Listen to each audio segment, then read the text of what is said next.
I thought I knew what it meant to serve the Emperor. 47 years as a Crimson Fist had taught me the weight of duty, the glory of battle, the bond of brotherhood forged in blood and fire.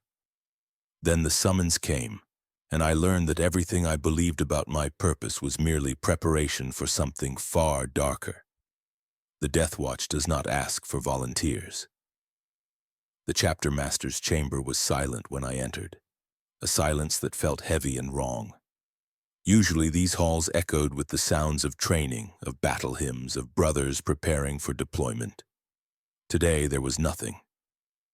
Just the ancient stone walls and the flickering candlelight casting shadows across devotional banners that had hung here for 3,000 years. I had been called from the practice cages without explanation, my training blade still wet with the sweat of morning drills. Chapter Master Pedro Cantor stood with his back to me, gazing at a star chart projected from a hololith terminal. His armor was the deep blue of our chapter, marked with honors from campaigns I had fought in as a scout, battles that felt like yesterday despite the decades that had passed. He did not turn when I entered. He did not acknowledge my presence for a full minute. When he finally spoke, his voice carried a weight I had never heard before. "Brother Artemis," he said, still not turning. "How long have you served our chapter?" 47 years, my lord," I replied, confusion stirring beneath my conditioned calm. "Since my elevation from the scout company after the Dhaka Prime campaign. And in those 47 years, how many Xenos have you killed?" The question seemed strange. We did not keep such tallies beyond what was recorded for commendations. "I do not know the exact count, my lord. Hundreds, certainly. Perhaps more than 1,000 across all deployments." He finally turned, and I saw something in his face that chilled me more than any enemy I had faced. Not anger, not disappointment, but something worse. Regret. "The Inquisition has made a request," he said flatly. "The Deathwatch requires a tithe from our chapter. You have been selected." The words took a moment to process. The Deathwatch. Every Space Marine knew of them, the chamber militant of the Ordo Xenos, an elite formation that drew warriors from chapters across the Imperium to fight the alien threat wherever it was most dire. To be selected was considered a great honor, at least according to the official doctrine, but the way Cantor spoke made it clear this was no honor at all. "For how long, my lord?" I asked, my voice steady despite the sudden hollowness in my chest. "There is no fixed term," Cantor replied. "Some serve a single extended campaign. Others remain for decades. Most die long before they would ever be released. A handful serve for centuries and return changed beyond recognition, strangers to their own brothers." He moved to a viewport looking out over the chapter's fortress monastery. Below, I could see my brothers training in the courtyards, could hear the distant reports of bolter fire from the practice ranges. Everything that had been my life for nearly half a century. "I argued against your selection," Cantor continued. "You are one of our finest tactical Marines. Your squad has the highest combat effectiveness rating in the 5th Company. But the Inquisition's request was very specific. They wanted a veteran with extensive Xenos combat experience, particularly against orcs and Tyranids. Your record made you an ideal candidate." "When do I leave?" I asked because there was nothing else to ask. In the Imperium, such requests from the Inquisition were not truly requests at all. "Tomorrow at dawn. A shuttle will arrive to take you to the nearest watch fortress. You will not be permitted to say farewell to your squad. The transition must be clean, without sentiment that might compromise your focus." I felt something then that I had not experienced since my days as a neophyte. Not fear exactly, but a profound sense of loss. My squad, brothers Matthias, Cyrus, and Dorian. We had fought together for 32 years. I had saved Matthias's life on Armageddon when an orc knob's power claw had torn through his armor. Cyrus had dragged me from a collapsing building on Hive World Mordant. We were not merely brothers in the abstract sense that all Space Marines shared. We were family in a way that transcended even blood. You are dismissed, Brother Artemis, Cantor said, turning back to his star chart. Spend this final day in prayer and preparation. The Deathwatch will test you in ways our chapter never has. You were forged here, but you will be tempered in fires we cannot imagine. I left the chamber in a daze, my enhanced mind struggling to process what had just occurred. In the corridor outside, I passed Brother Epistolary Varius, one of our chapter's librarians. He looked at me with those psychically enhanced eyes and simply nodded once, a gesture of acknowledgement and farewell. He knew. Perhaps the entire chapter knew, and I was the last to be informed. I made my way to the chapel, seeking some form of clarity in prayer. The chapel of remembrance was empty at this hour, just rows of pews before an altar bearing the chapter's sacred banner. I knelt and tried to focus on the litanies I had recited 10,000 times, but the words felt hollow. The Emperor protects. The Emperor provides. The Emperor watches over his faithful servants. But where was his protection now? Where was his providence in being torn from everything I had known and cast into an organization I barely understood? That night I did not sleep despite my enhanced physiology's ability to rest half my brain at a time. I stood instead at the window of my cell, looking out over the fortress monastery's walls to the mountains beyond. This world, Rin's world, had been my home since I was taken as an aspirant from the hive cities below. I had nearly died here during the Orc invasion, 30 years ago, when a missile strike destroyed much of the monastery. I had helped rebuild these very walls, carrying stones that would have required machinery for normal humans to move. Every stone held a memory. Every corridor echoed with the voices of brothers I had trained beside, fought beside, mourned when they fell in battle. The chapter's history was written in the architecture itself, and I was part of that history, or had been.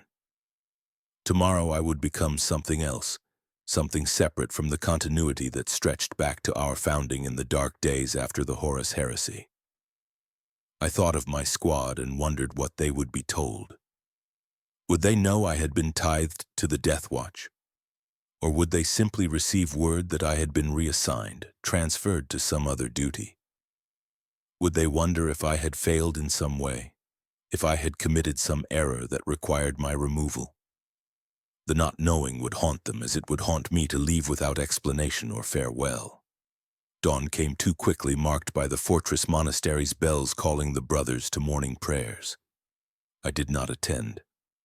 Instead, I made my way to the armory where I was instructed to present myself. The master of the armory, Brother Hadrian, was waiting. His face showed no emotion as he gestured to a preparation chamber. "Your armor will be assessed by the Deathwatch armory," he said simply. "If deemed suitable, it will be repainted in their colors. If not, you will be issued armor from their stocks. Either way, the blue of the Crimson Fists will be replaced with the black of the Deathwatch. You may take only your combat knife and any personal effects that hold no chapter-specific iconography." I had worn this armor for 23 years. It had been fitted to my body, its machine spirit bonded to my black carapace interface through thousands of hours of combat and training. The thought of watching it be repainted, transformed into something unrecognizable, felt like a violation. But I complied, removing each piece with ritual care, speaking the prayers of disarmament as I had been taught.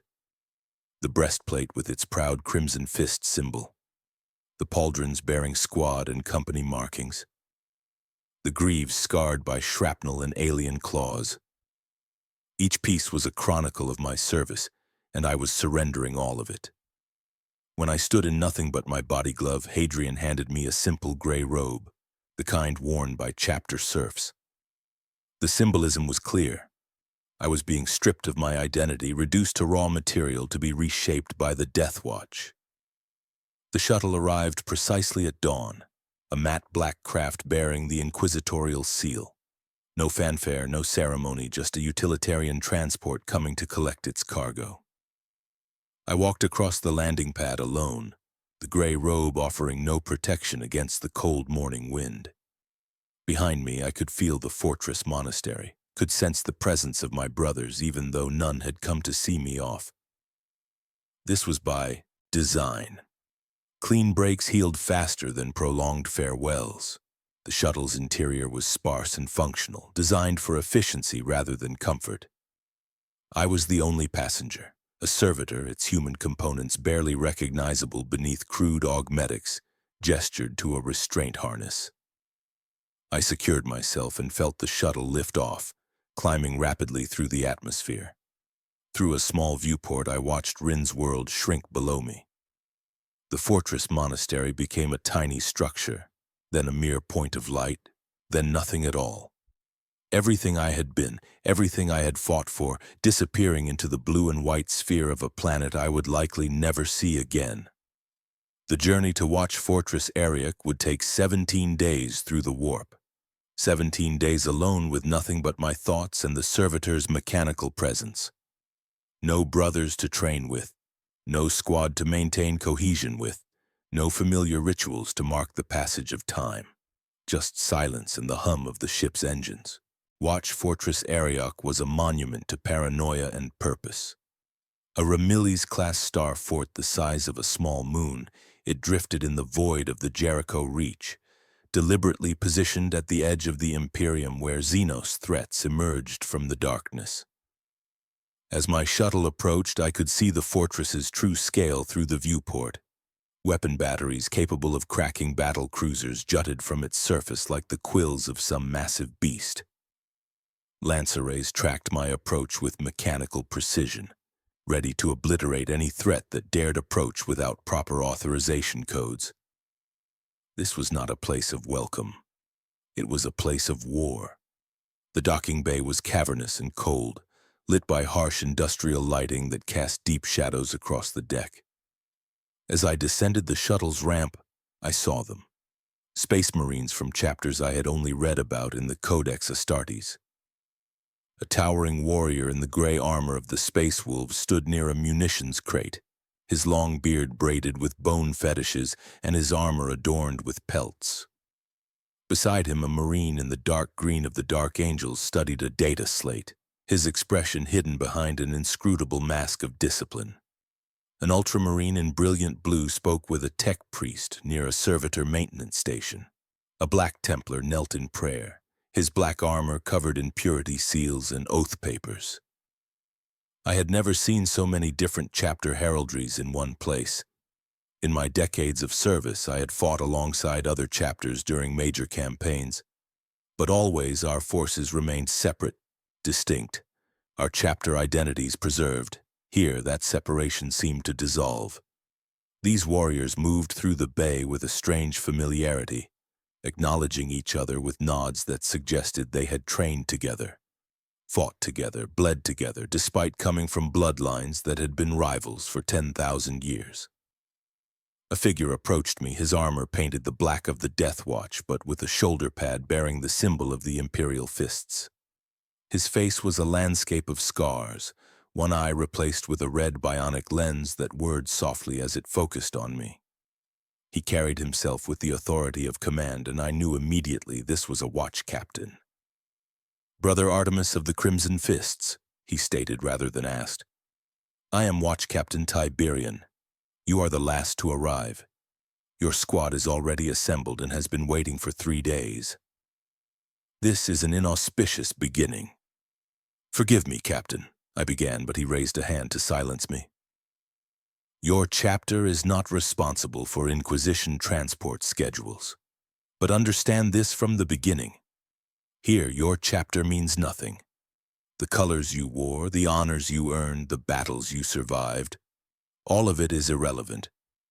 You are raw material once more, and we will determine if that material is suitable for the Deathwatch's purpose." He turned and walked deeper into the fortress, clearly expecting me to follow. I did, my enhanced stride easily matching his pace through corridors that seemed designed to dwarf even Space Marines. The walls were bare metal, unadorned by the devotional iconography that covered every surface of my chapter's fortress monastery. Here and there I saw plaques commemorating battles against Xenos threats I had never heard of, operations conducted in secrecy across the galaxy's most dangerous regions. We entered a preparation chamber where 5 other Space Marines stood at attention.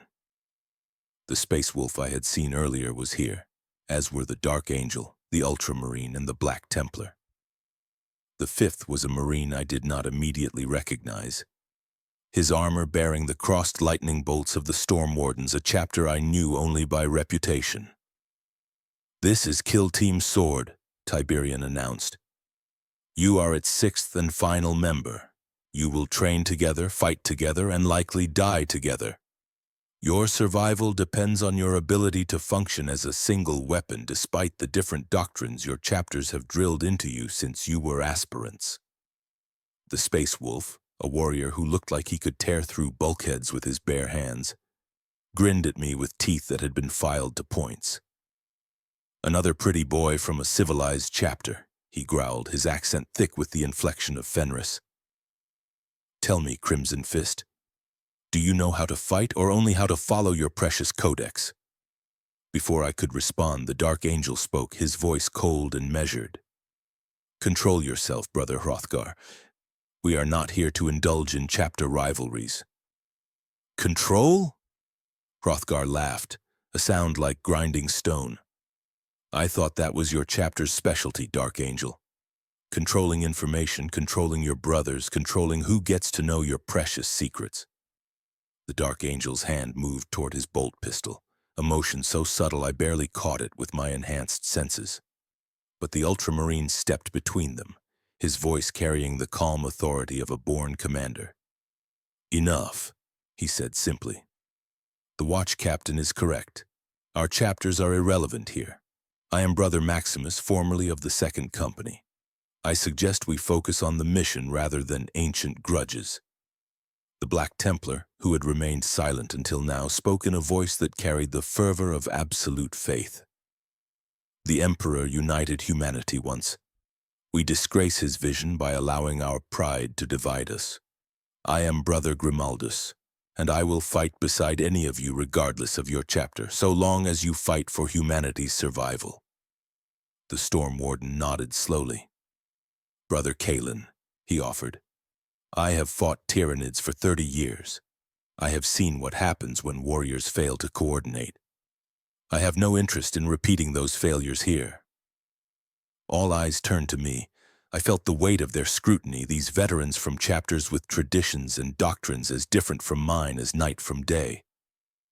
"Brother Artemis," I said quietly, 47 years with the Crimson Fists. I have killed orcs, Tyranids, and traitor guard. I will learn your ways, as you will learn mine." Watch Captain Tiberian nodded once. "Your first trial begins in 1 hour. You will face a simulated Xenos threat in our killhouse facility. Your performance will determine if you are suitable for Deathwatch service or if you will be returned to your chapters as failures. There is no shame in failure here, only the acknowledgement that you are not ready for this level of warfare. Dismissed."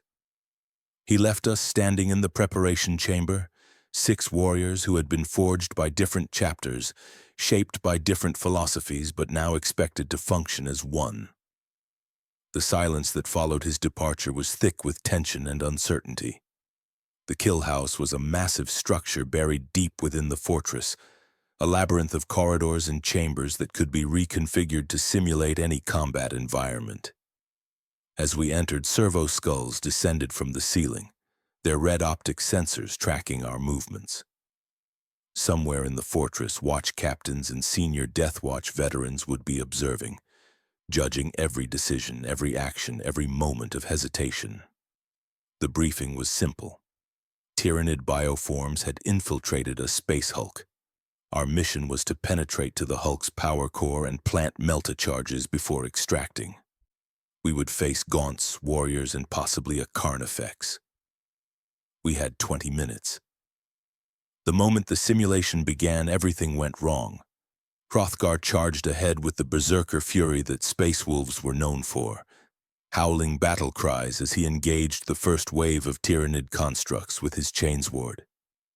The Dark Angel, Brother Mordecai, as I learned his name, moved into the shadows, trying to flank the Xenos threat in a manner consistent with his chapter's preference for stealth and surgical strikes. Maximus attempted to establish a firing line according to Codex doctrine, but half the squad was already committed to different tactics. I found myself caught in the middle, trying to provide covering fire while also advancing to support Hrothgar, who had pushed too far forward and was now surrounded by a swarm of hormagaunts. The constructs were sophisticated, moving with the horrifying speed and coordination of real Tyranids. Their scything talons sparked against Hrothgar's armor as he carved through them, but there were too many.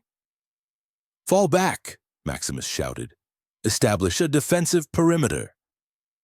But Hrothgar either did not hear or did not care. He pushed deeper into the swarm, his chainsword a blur of violence. I saw the trap before he did. A group of warrior constructs was flanking through a side passage, their bonezords ready to impale him from behind. I broke from Maximus's firing line and sprinted forward, my bolter barking as I targeted the warriors. 2 went down, their construct bodies erupting in sparks and fluid. But the third reached Hrothgar, its bonezord piercing his armor at the joint between breastplate and pauldron. The space wolf roared, more in fury than pain, and tore the construct apart with his bare hands. But the damage was done. His armor was compromised, and in a real engagement he would be bleeding out. The simulation ended abruptly, all the Tyranid constructs freezing in place as red emergency lighting flooded the kill house. Watch Captain Tiberian's voice echoed through the Vox system, cold and disappointed. Time elapsed, 11 minutes. Casualties, 1 critical, 2 moderate. Mission objective failed. You did not even reach the power core location. This is the worst performance I have witnessed in 30 years of training Deathwatch kill teams. We stood in the kill house, surrounded by frozen constructs, our failure absolute and undeniable. Hrothgar was breathing heavily, his wound sealing thanks to his Laraman's organ, but his pride clearly injured more than his body. Mordecai emerged from the shadows, his expression unreadable. Maximus looked at each of us in turn, his tactical mind clearly analyzing what had gone wrong. Tiberian entered the kill house, his boots clanging against the metal floor. "You fought as individuals," he said flatly. 6 warriors from 6 chapters, each trying to prove his chapter's doctrine superior. The Tyranids do not care about your chapter pride. They do not care about your traditions or your honor. They care only about consumption, and they will devour you just as easily whether you die with Codex precision or berserker fury. He moved to the center of our failed formation. Your chapters made you warriors. They taught you how to fight, how to kill, how to die with honor. The Deathwatch will teach you something else entirely. We will teach you how to be weapons, not warriors with pride and identity, but tools wielded with perfect precision against threats that endanger humanity's very existence. Over the next 3 weeks, they broke us down and rebuilt us. The training was unlike anything I had experienced even during my initial transformation from human to space marine. We were subjected to hypno-indoctrination that felt like violation, new programming layered over the existing conditioning our chapters had instilled. The sessions left me disoriented and nauseous, my enhanced physiology struggling to process the conflicting doctrines being forced into my mind. The Codex Astartes had been my foundation for 47 years. Its tactical wisdom had guided every decision I made in combat. Now I was being taught to disregard it when necessary, to adopt the savage close-quarters tactics of the Space Wolves when the situation demanded, to embrace the Dark Angel's preference for secrecy and misdirection, to channel the Black Templar's zealous fury when morale and momentum mattered more than casualties. Each morning we would gather in a classroom where a watch librarian would display hololith projections of Xeno's species. Not the broad overviews our chapters had taught us, but detailed analysis of anatomy, behavior, and tactical doctrine. I learned that Tyranid warriors had secondary neural clusters that allowed them to continue fighting even after catastrophic brain damage. I learned that orc knobs could be cowed by displays of superior violence, their simple psyche responding to demonstrations of dominance. I learned that Tau Fire warriors relied on their technology to compensate for physical weakness, and that disrupting their communications could render entire cadres' combat ineffective. The knowledge was comprehensive and disturbing. The Imperium faced not one Xenos threat, but hundreds, each with unique capabilities and weaknesses. My chapter had fought orcs and Tyranids extensively, but we had never faced Necrons or Dark Eldar, or the more exotic alien species that lurked in the galaxy's dark corners. The Deathwatch had fought them all, and their accumulated knowledge spanned 10,000 years of Xenos warfare. In the training halls, we practiced coordination drills endlessly. Simple exercises at first, moving through corridors in formation, covering angles of fire, communicating target priorities. Gradually, the exercises became more complex. We learned to anticipate each other's movements, to understand how Hrothgar would react to an ambush versus how Mordecai would respond. We learned that Kaelin's experience against Tyranids made him invaluable for predicting their behavior, that Grimaldus's absolute faith made him the anchor we could rally around when situations became desperate. Slowly, painfully, we began to function as a unit. The breaking point came during our 5th run through the kill house, when we finally completed the mission within the time limit. We moved as one organism, Hrothgar's aggression channeled into breakthrough assaults rather than reckless charges. Mordecai's stealth used to gather intelligence rather than engage in lone wolf operations. Maximus's tactical coordination giving structure to our varied approaches. When the simulation ended successfully, none of us celebrated. We simply acknowledged what we had accomplished with silent nods. We were beginning to understand what the Deathwatch required. The physical modifications came next. I was brought to the fortress's apothecarian, where a grim-faced apothecary bearing Deathwatch colors gestured to a surgical table. "Remove your body glove," he ordered. When I complied, he examined my existing augments with clinical detachment. Standard Astartes implants, all functioning within normal parameters. Your armor's tactical systems will now be integrated with Kill Team Sword's network. He produced what looked like a standard pauldron, but I could see the advanced circuitry and data ports built into its structure. Through your helm systems and Black Carapace interface, you will share real-time targeting data, vital signs, and positioning with your kill team. The connection is so seamless you will sense your brothers in combat as if they were extensions of your own body. You will know their ammunition counts, their wounds, their exact location, even without visual confirmation. When my armor was brought to me, I saw that it had been transformed. The proud blue of the Crimson Fists had been replaced with the black of the Deathwatch. The left arm and pauldron were silver, the signature marking of those who served the long vigil. But on my right shoulder they had preserved my chapter's symbol, the Crimson Fist, a small acknowledgement of my former identity in a sea of black ceramite.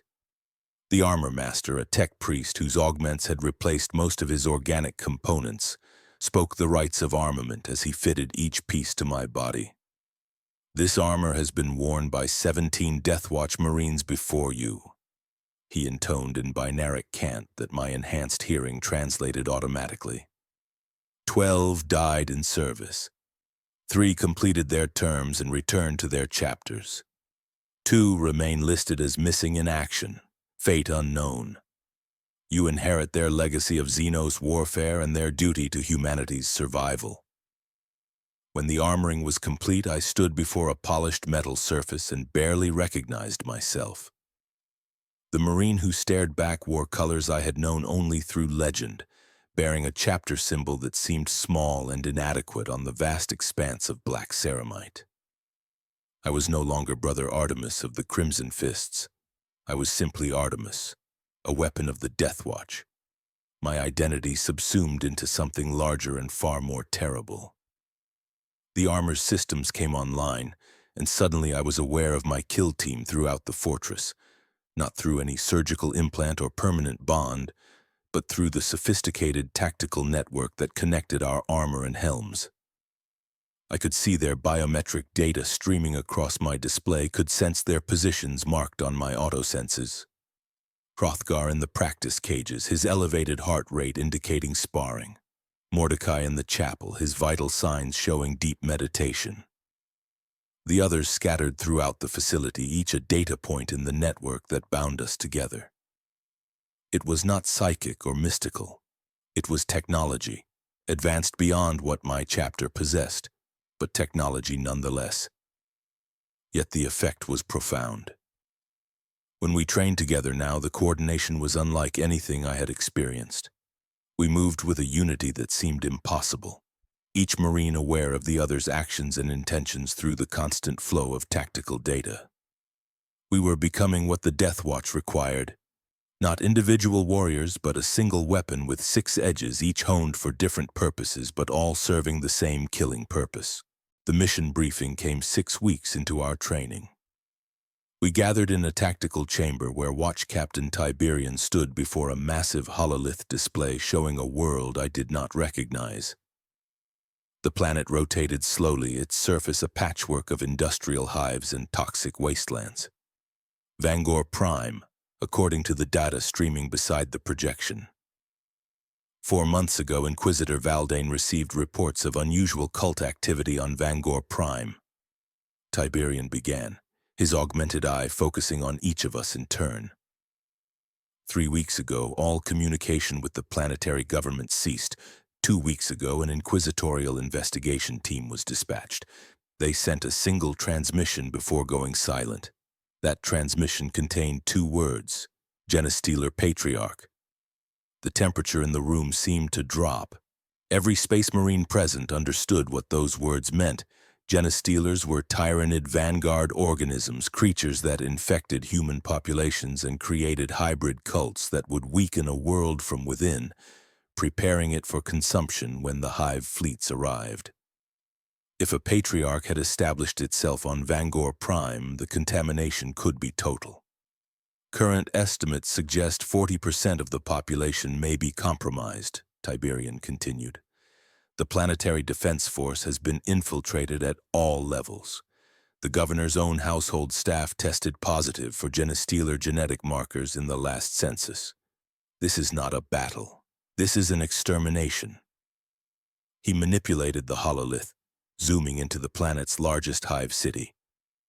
Intelligence suggests the Patriarch has established its lair in the underhive infrastructure beneath Hive Primus. Your mission is threefold. Eliminate the Patriarch, destroy any pure strain Genestealers you encounter, and mark the infestation's extent for orbital cleansing. You deploy in 4 hours. The Corvus Blackstar was an aircraft unlike anything my chapter had access to. Sleek and predatory, it was designed specifically for Deathwatch operations, capable of atmospheric insertion at speeds that would tear apart conventional craft. I sat in the troop compartment, mag locked to my seat as the pilot executed violent evasive maneuvers to avoid the sporadic anti-aircraft fire rising from Vangor Prime's surface. Through the viewport, I could see the hive city growing larger, a massive structure of metal and rockcrete that housed 15 million souls. 15 million humans who might need to die to prevent this world from becoming a beacon for the tyrannid hive fleets. The weight of that knowledge sat heavy in my gut, a sensation my conditioning struggled to process. 2 minutes to insertion, the pilot's voice crackled through the Vox. Be advised, surface-to-air fire is intensifying. They know we're coming. Hrothgar checked his bolt pistol for the 3rd time, his filed teeth visible as he grinned. Good, he growled. I hate it when they make it easy. Beside him, Mordecai sat in perfect stillness, his eyes closed in what might have been prayer or meditation. Maximus reviewed tactical data on his helmet's display, already planning our approach based on the limited intelligence we had. Grimaldus clutched a purity seal in his gauntleted hand, his lips moving in silent recitation of battle prayers. Kalen methodically loaded his bolter with specialized anti-tyrannid rounds, Kraken penetrators designed to punch through chitin armor.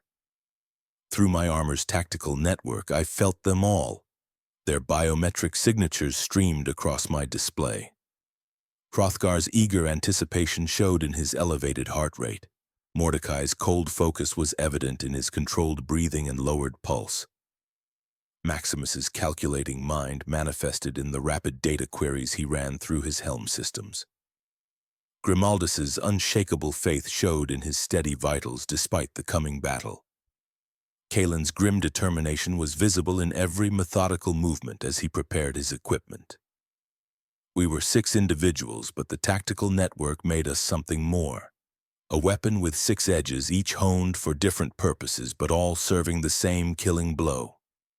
The Corvus Blackstar's bay door opened, and we dropped into the underhive on grav chutes, descending through kilometers of industrial infrastructure and abandoned hab blocks. The air was thick with chemical waste and human misery, a stench that penetrated even my armor's filtration systems. We landed in a processing facility that had been abandoned for decades, its machinery silent and rusted, home now only to rats and worse things. "Spread out," Maximus ordered through the Vox.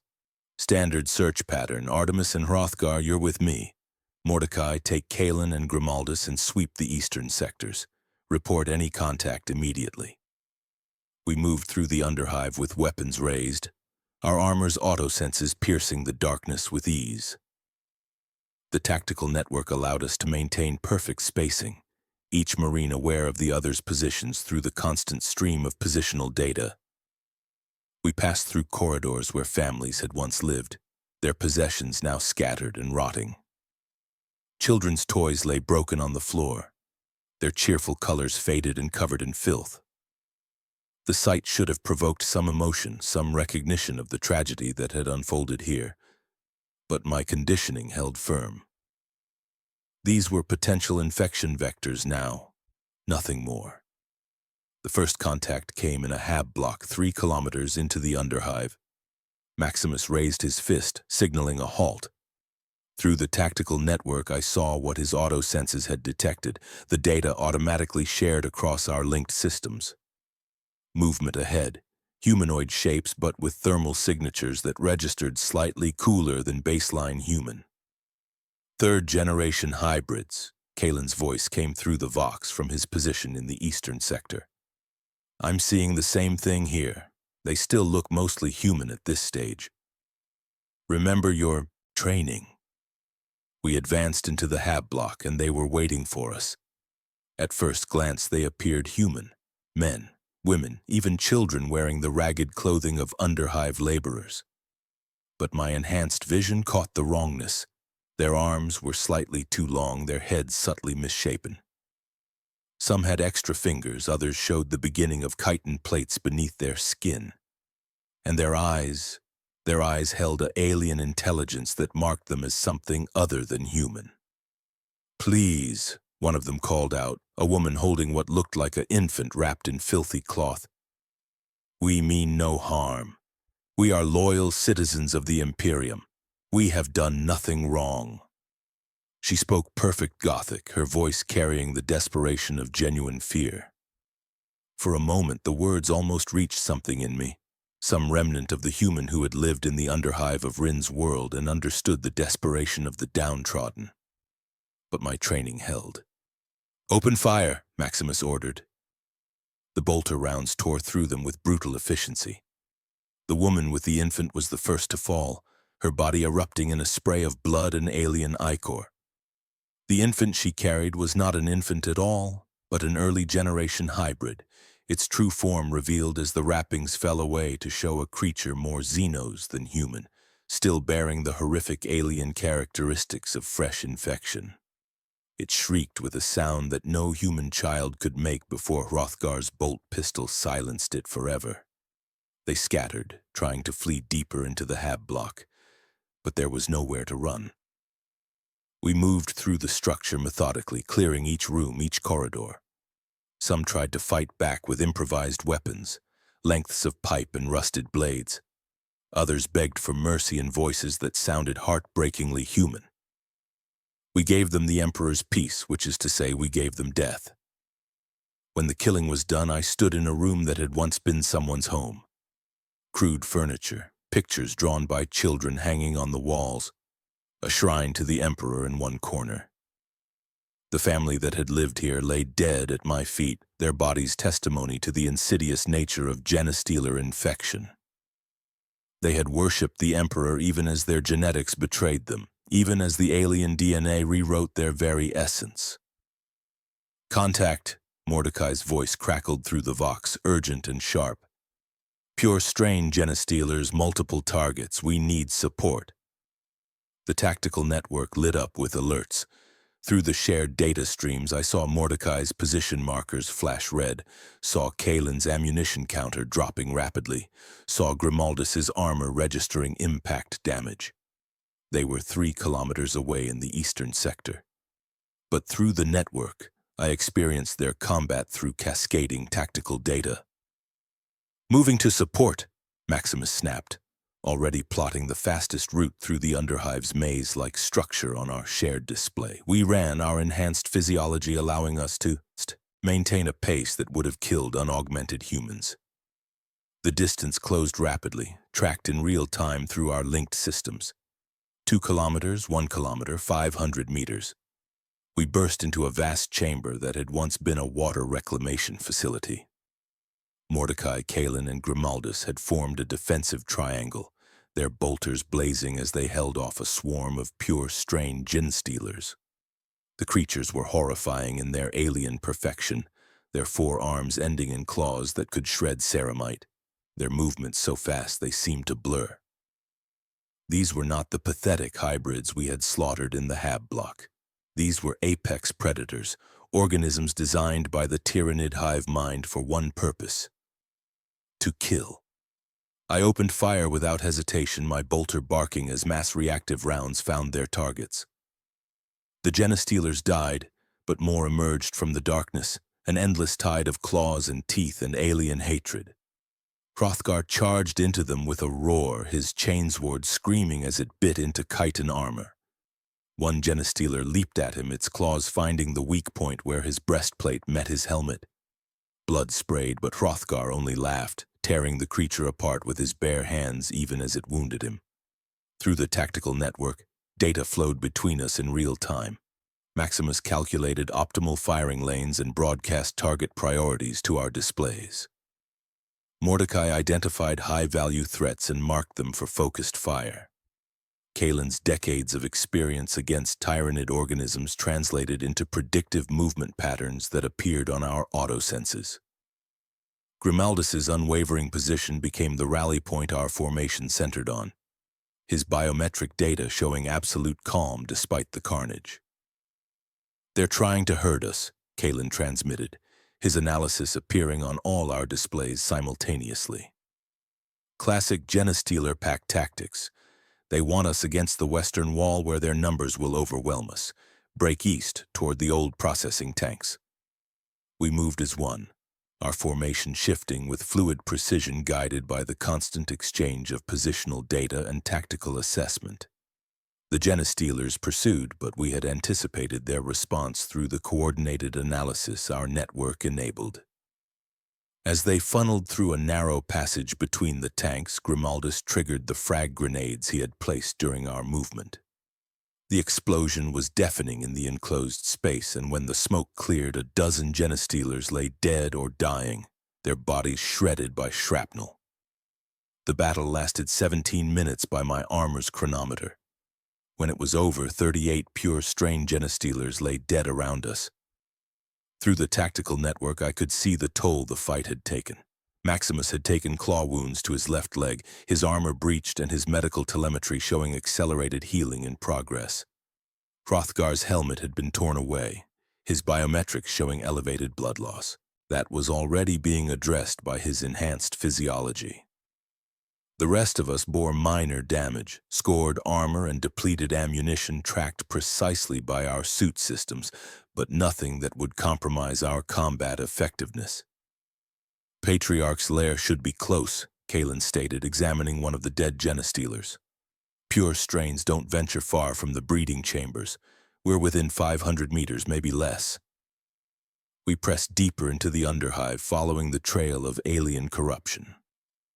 The walls themselves seemed wrong here, covered in a biomass that pulsed with sickening life. The air was thick with pheromones that would have driven unprotected humans into mindless worship of the patriarch. Even through my armor's filtration, I could taste the wrongness, the fundamental offense against nature that the genestealers represented. The patriarch's chamber was a cathedral of horror. The ceiling soared overhead, supported by columns of living biomass. Hundreds of hybrid cultists knelt in worship around a central dais where it waited. The patriarch was massive, easily twice the size of a pure strain genestealer, its forearms ending in claws that gleamed with unnatural sharpness. But it was the creature's head that drew the eye, grotesquely oversized and pulsing with psychic power. I felt its presence pressing against my mind, trying to find purchase in my thoughts, trying to make me see it as beautiful, as worthy of devotion, as a god deserving of worship. My training held. The hypno-indoctrination the Deathwatch had burned into my brain created barriers the patriarch could not breach. But I felt the assault, felt the terrible strength of its psychic might. For a moment I understood how entire populations could fall under its sway. This was not mere physical threat. This was a predator that hunted minds as easily as bodies. "For the Emperor!" Grimaldus roared, and we opened fire. The cultists surged forward to protect their god, throwing themselves at us with suicidal devotion. They were armed with autoguns and industrial tools, pitifully inadequate against Space Marine armor, but their numbers were overwhelming. Hundreds of them filled the chamber, and behind them more pure strain genestealers emerged from side passages. Through the tactical network, we fought with a coordination that transcended normal squad tactics. Maximus-designated targets and optimal firing solutions appeared automatically on our displays. Hrothgar became a whirlwind of violence, his position marker on our shared map showing exactly where his assault would create openings for ranged fire. Mordecai disappeared from visual contact, but his position remained visible on our network as he circled toward the patriarch's flank. Kalen's bolter barked steadily, each carefully aimed shot at pure strain genestealers marked as priority targets on our shared system. Grimaldus stood like a fortress, his storm bolter laying down suppressing fire while his biometric data served as the stable center point of our formation. I fought in a state beyond thought, my body moving with transhuman precision while my mind processed the constant stream of tactical data flowing through our network. I was aware of every member of my kill team through the sophisticated systems linking our armor. When Hrothgar's chains word jammed on cultist bone, his equipment status alert appeared on my display before he could vocalize it, and I was already moving to cover his position.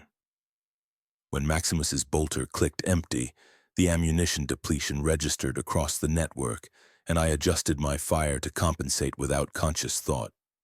We were not 6 Marines fighting together. We were one weapon with 6 components, each responding to the others through the seamless flow of data and coordination. The Patriarch finally moved, dropping from its dais with terrifying speed. It targeted Maximus, recognizing him as our tactical coordinator through some alien intelligence. Its claws swept toward him in a blur that even my enhanced vision struggled to track. But Mordecai had completed his flanking maneuver, his stealthed approach visible only to us through the tactical network. He emerged from the shadows to drive his power sword into the Patriarch's back.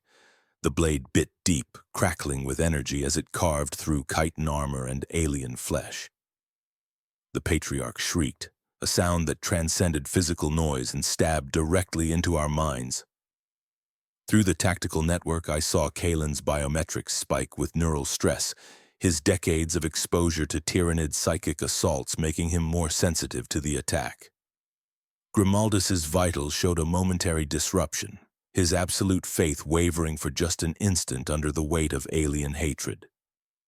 Even Hrothgar hesitated, his aggression indicators dropping sharply as the psychic pressure smothered his fury. But Mordecai's readings remained steady. protected by secrets and mental conditioning that went beyond standard Astartes training. Whatever mysteries the Dark Angels guarded, they had prepared him for psychic warfare in ways the rest of us lacked. His stability became our anchor through the network, his resistance flowing through our linked systems to bolster the rest of us. The moment of weakness passed. Maximus raised his bolter and fired, the mass reactive round catching the Patriarch in its oversized skull. The creature reeled, its psychic shriek intensifying. Kalen added his fire, Kraken penetrator rounds designed to punch through Tyrannid armor, finding their marks with deadly precision. Hrothgar charged forward, leaping onto the creature's back beside Mordecai, his combat knife finding gaps in its chitin plating. I moved without conscious thought, my body responding to tactical imperatives transmitted through the network. The Patriarch's attention was focused on the Marines attacking it directly, their position markers clustering on the creature's position on my display. That left its flank exposed, vulnerable. I activated my jump pack, a brief burst of thrust that carried me into position. My bolter was empty, the ammunition counter at 0. Instead, I drew my combat knife, a simple weapon compared to power swords or chain weapons, but effective when applied with precision. The Patriarch turned its head toward me, its alien eyes meeting mine for an instant. In that moment, I felt its intelligence, its cunning, its absolute certainty that it would prevail. This was not a mindless beast, but a creature of terrible purpose, the progenitor of the infection that would consume this entire world if we failed. I drove the knife into its eye, the blade sliding through the orb and into the brain case beyond. The Patriarch convulsed, its claws sweeping wildly as its nervous system began to fail. One claw caught me across the chest, tearing through ceramite armor and the flesh beneath. My armor's medical systems immediately registered the damage, alerts flooding the tactical network. I felt ribs crack, felt my Laraman's organ immediately begin sealing the wound, but the pain was extraordinary. Through the network, my kill team received instant notification of my injury, my medical telemetry broadcasting to all of them simultaneously. They responded with coordinated fury guided by the tactical data flowing between our systems. Fire converged on the dying Patriarch from every angle, target solutions calculated and shared across the network, ensuring maximum efficiency.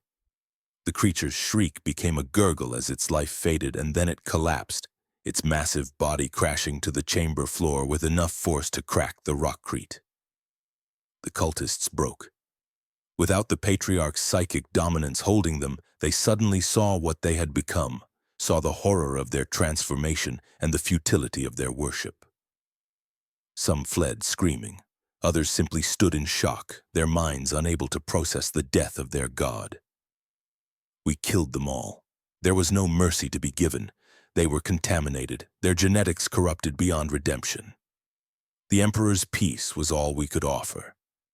When the killing was done, we stood in a chamber filled with corpses. The air was thick with the smell of blood and alien ichor. Through the tactical network, I could see the full accounting of our damage. My armor was breached in 3 places, medical telemetry showing accelerated healing in progress.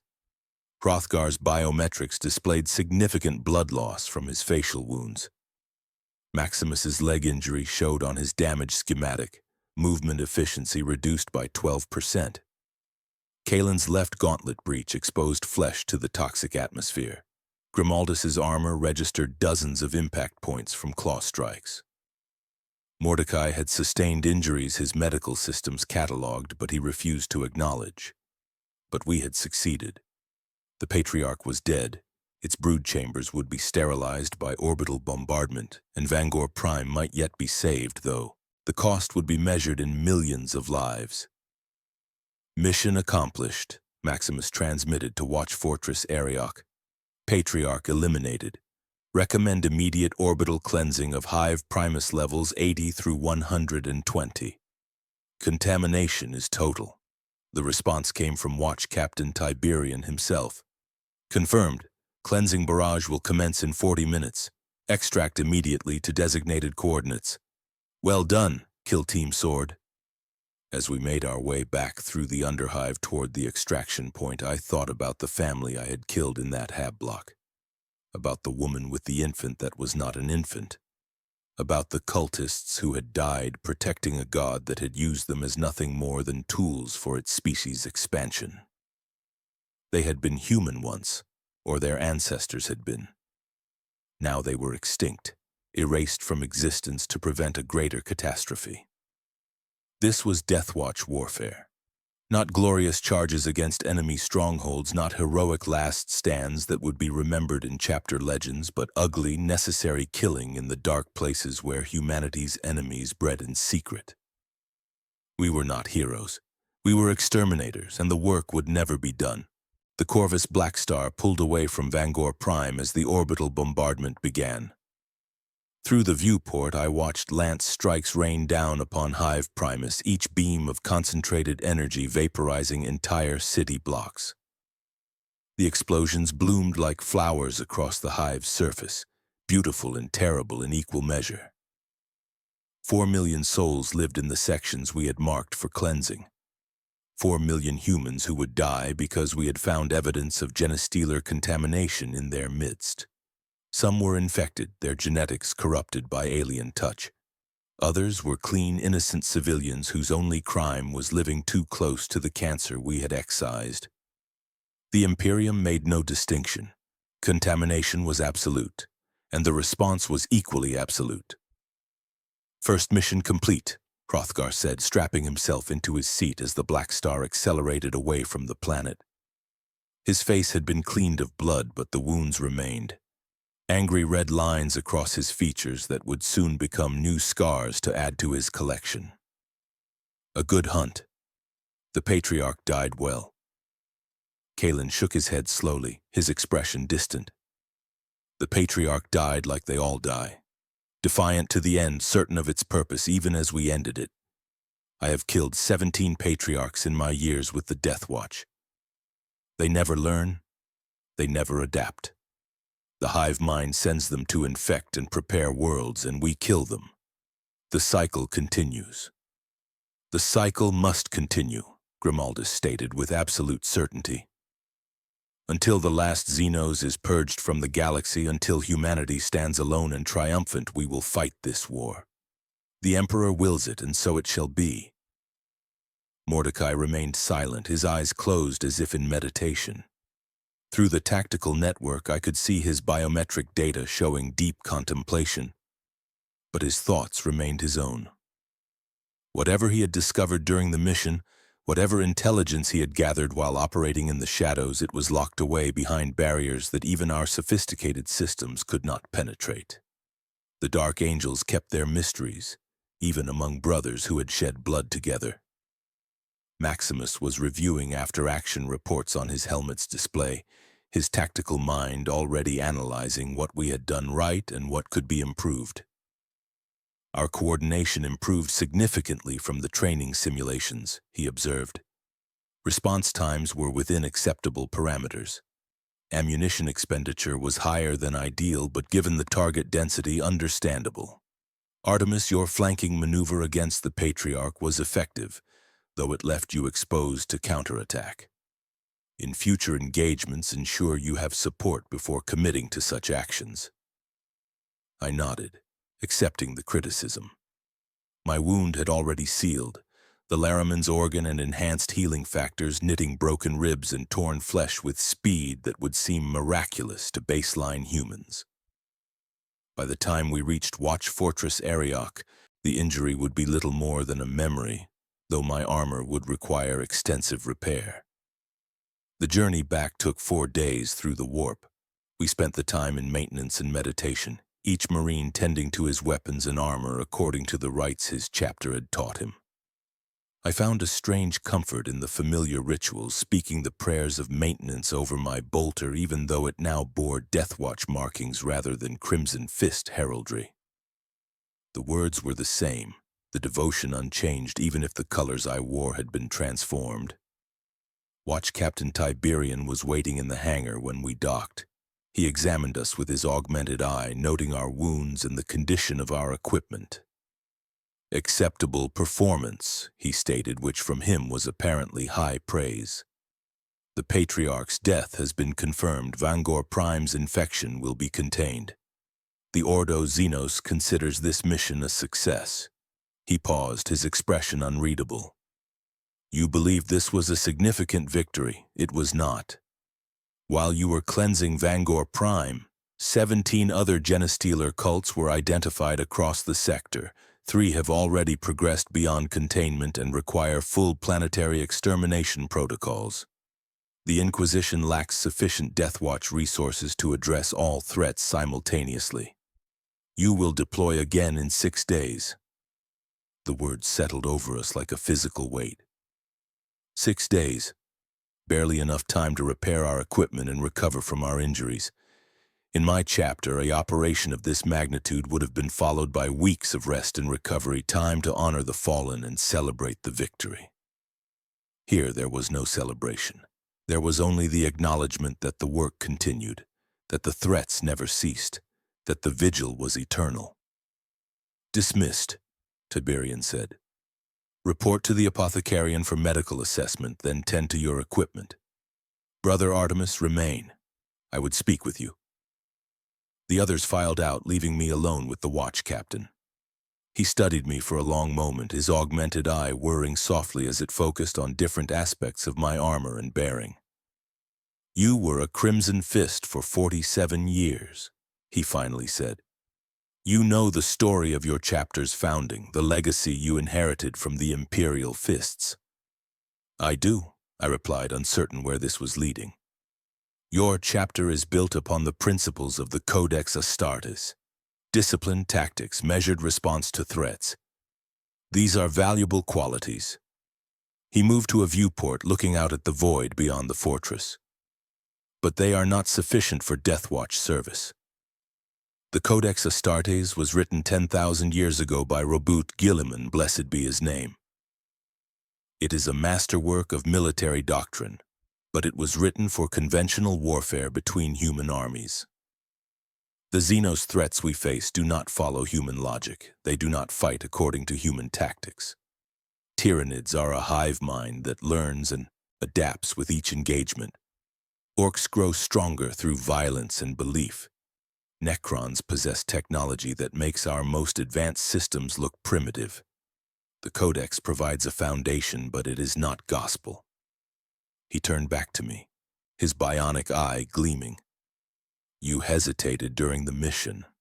When you encountered the woman with the infant, you paused for 3.7 seconds before engaging. In those seconds, had she been armed with anything more dangerous than desperation, you could have died. I began, but he raised a hand to silence me. I am not reprimanding you. I am explaining. That hesitation was human. It was the part of you that still remembers what it was like to be a man, that still sees humans as something other than potential infection vectors. The Deathwatch will burn that hesitation out of you, mission by mission, kill by kill, until you see the galaxy as it truly is. Not as we wish it to be, but as it is. A place of such horror and darkness that humanity's survival is measured in centuries rather than millennia, where every day we persist is a victory against odds that should have destroyed us long ago. He moved closer, his voice dropping to something almost like compassion. You will serve with the Deathwatch for as long as necessary. There is no fixed term. Some complete a single campaign. Most do not survive their first decade. The mortality rate for Deathwatch Marines within their first 5 years of service is 63%. If you survive long enough to be released, you will return to your chapter. But you will not return as the Marine who left. You will have seen things your brothers cannot imagine. You will have fought enemies they know only through training simulations and picked captures. You will be forever changed, forever separate, forever marked by the knowledge of how fragile humanity's grip on the galaxy truly is.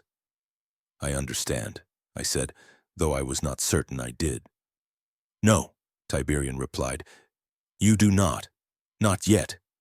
But you will. Dismissed.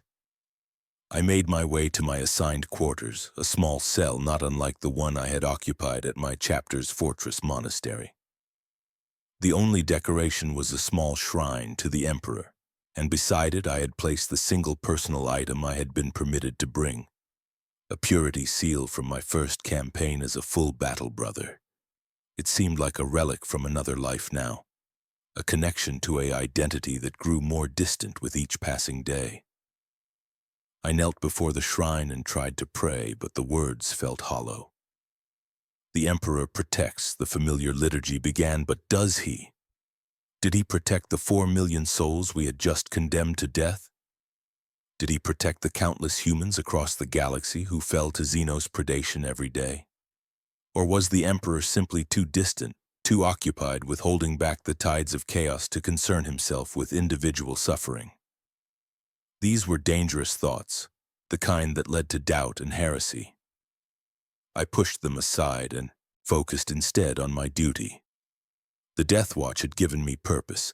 I would kill Xenos threats until I died or was released. That was enough. That had to be enough. The days before our next deployment passed in a blur of equipment maintenance, tactical briefings, and physical conditioning. The tactical network kept me constantly aware of my kill team, even when we were scattered throughout the fortress. Through my armor's systems when worn during training, and through the fortress's monitoring network otherwise, I could track their general locations and activities. I sensed Hrothgar in the practice cages working out his post-battle aggression through violence.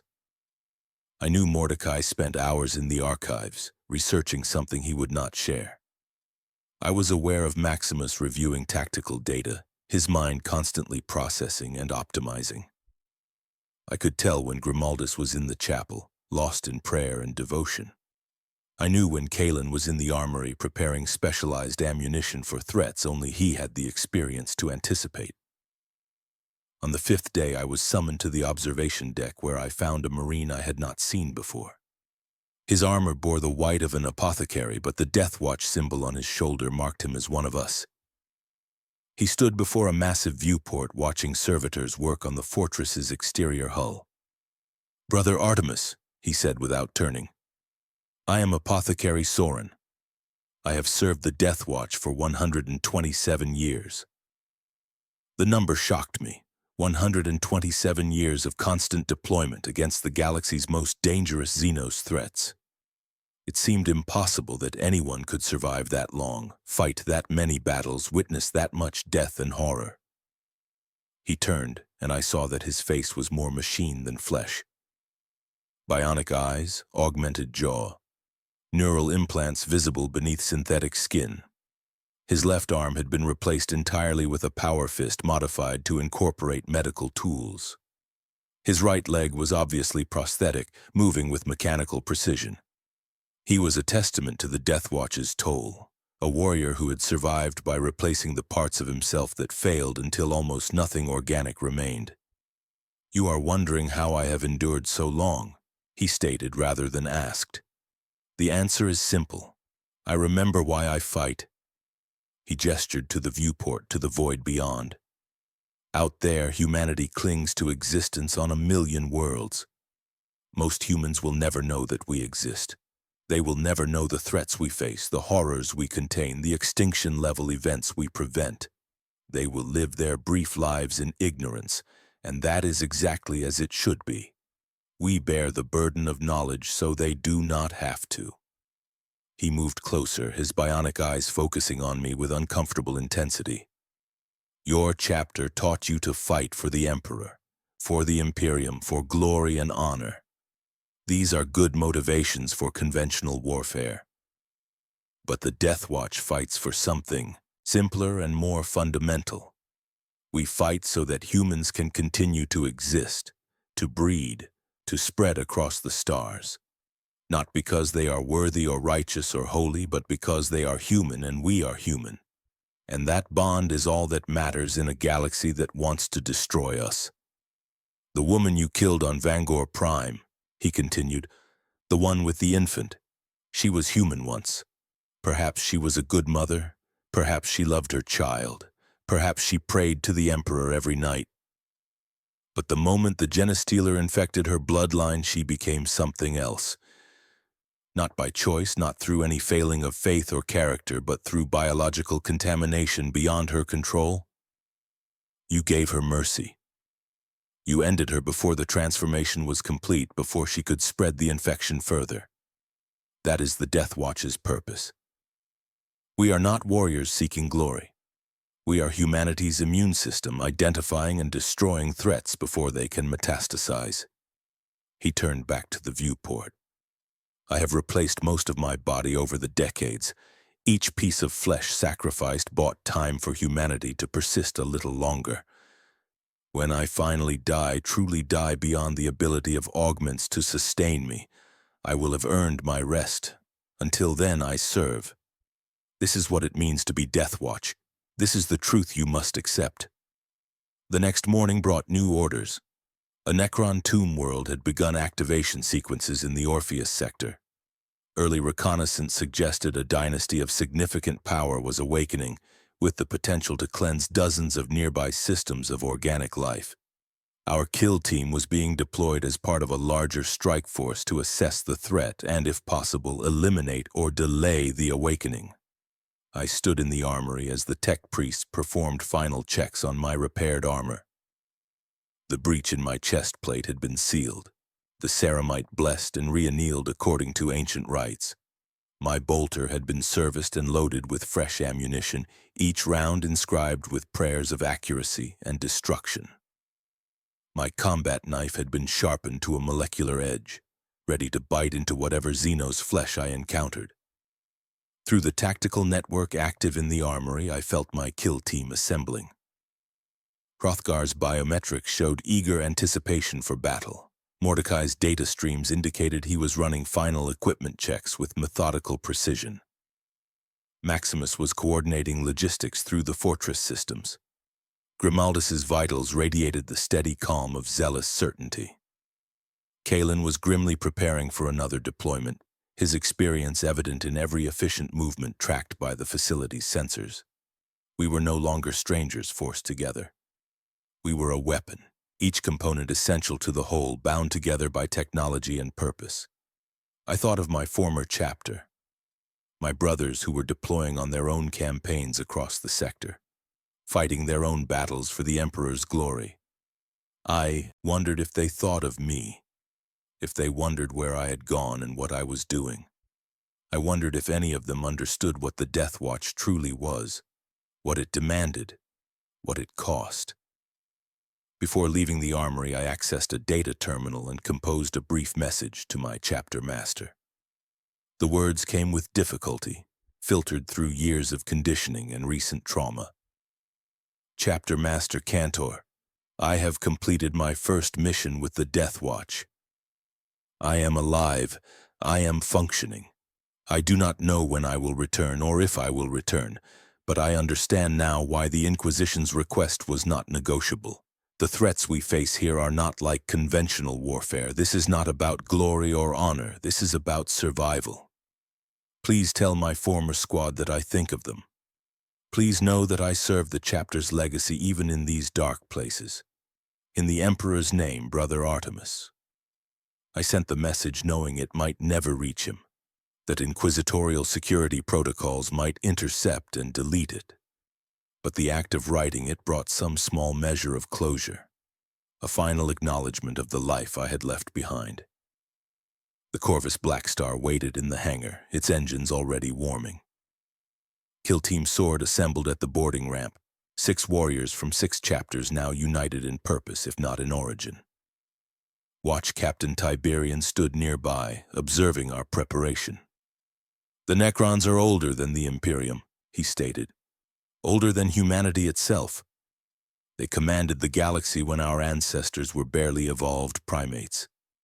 Their technology is beyond our comprehension, their warriors nearly immortal, their purpose unknowable. You will face an enemy that cannot be intimidated, that feels no pain, that views organic life as an infestation to be cleansed. Some of you will not return from this mission. This is the reality of Deathwatch service. He moved to stand before me specifically. 47 years ago, you were chosen from an underhive and transformed into a space marine. 6 weeks ago, you were chosen again and brought here. Each transformation has cost you something.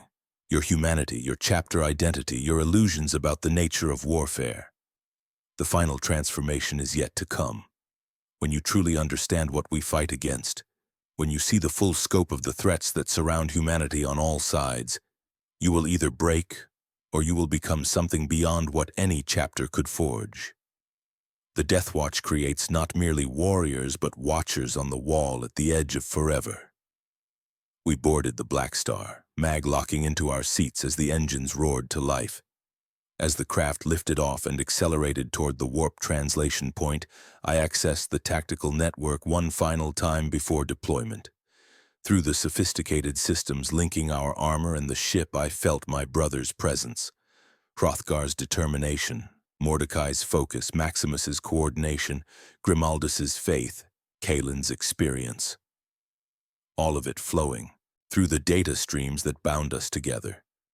We were going to fight an enemy that had mastered death itself, that possessed weapons capable of unmaking reality, that had survived for 60 million years in tombs beneath alien worlds.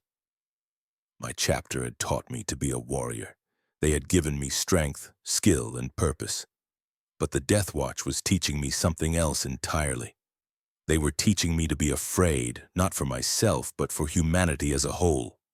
To understand how fragile our species was, how close we stood to extinction at every moment, how the only thing preventing our annihilation was warriors like us standing watch in the darkness. I thought of the woman on Vangor Prime, the one whose death had made Tiberian question my readiness. I understood now why I had hesitated. It was not weakness or sentiment. It was the last echo of the human I had been, the last connection to a life before transformation, before duty, before the knowledge of horrors beyond counting. That echo was fading, burned away by fire and blood and the terrible clarity of purpose the Deathwatch provided. When I returned to my chapter, if I returned, I would not be Brother Artemis of the Crimson Fists. I would be Brother Artemis of the Deathwatch, forever marked by however many years or decades of fighting threats my brothers could barely imagine. I would carry knowledge I could never share, scars that ran deeper than flesh, and the weight of understanding how truly dark the galaxy was beyond our fortress monasteries and noble campaigns. The Black Star translated into the warp, reality twisting around us as we began the journey to the Necron tomb world.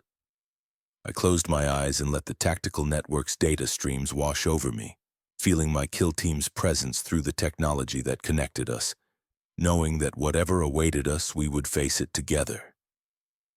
Not as individuals, not as representatives of our chapters, but as weapons forged in the Deathwatch's fires and aimed at the threats that sought to unmake humanity itself. This was my purpose now. This was what I had been chosen for, twice transformed, twice remade. I was a watcher at the edge of forever, and the vigil would not end until death claimed me or I was released. And even then, even if I survived to return to my chapter, the vigil would continue in my mind, haunting every moment, coloring every battle, reminding me that glory and honor were illusions we told ourselves to make the grinding horror of Xenos warfare bearable. The Emperor protects, the old liturgy whispered in my mind, but sometimes the Emperor needs us to be his protection, his sword in the darkness, his answer to threats that would destroy everything humanity had built across 10,000 years of struggle. This was the truth of the Deathwatch. This was the burden we carried. This was why we fought.